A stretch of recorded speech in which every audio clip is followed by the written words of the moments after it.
गीता या महाभारत देखने या पढ़ने का टाइम नहीं है आपके पास, तो ये रील आपके लिए। कहानी शुरू होता है ऋषि पराशर के साथ में, जो जंगल पार करके यमुना तट पे यमुना पार करने का इंतजार कर रहे थे और एक नाविक वहीं पे बैठ के अपना भोजन ग्रहण कर रहा था। उसने ऋषि पराशर को देखा और खुद के पुत्री से आग्रह किया कि हे पुत्री, तुम ऋषि पराशर को नदी पार करवा दो। मत्स्यगंधी ऋषि पराशर को नदी पार करवा रही थी। ऋषि पराशर ने तभी आसमान की तरफ देखा और देखा जो नक्षत्र बन रहे थे और देखा कि उसमें एक बहुत महान तपस्वी जन्म लेने वाले थे। तो इसीलिए उन्होंने मत्स्यगंधी से आग्रह किया, क्या तुम मेरे पुत्र के माता बनोगी।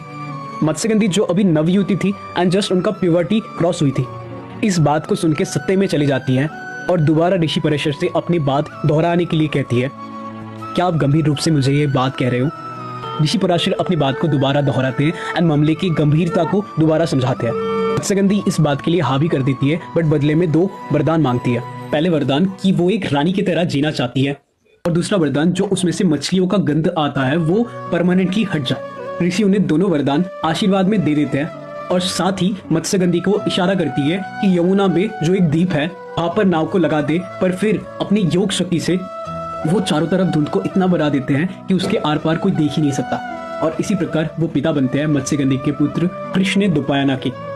कृष्ण द्वैपायन जन्म से चल सकते थे, बोल फिर सकते थे एंड उनका रूप तपस्वी जैसा था।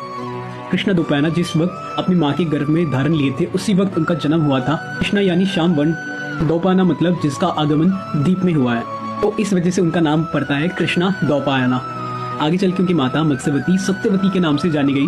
आगे चल के कृष्णा द्वैपायन वेदव्यास नाम से जाने गए, जिन्होंने भारत के विभिन्न वेद को इकट्ठे किया, भारत की संस्कृति को संभाला एंड उसको आगे बढ़वाया। आगे के एपिसोड में हम लोग वेदव्यास एंड इनके पुत्र की कहानी सुनेंगे। तब तक के लिए हरे कृष्णा, राधे राधे।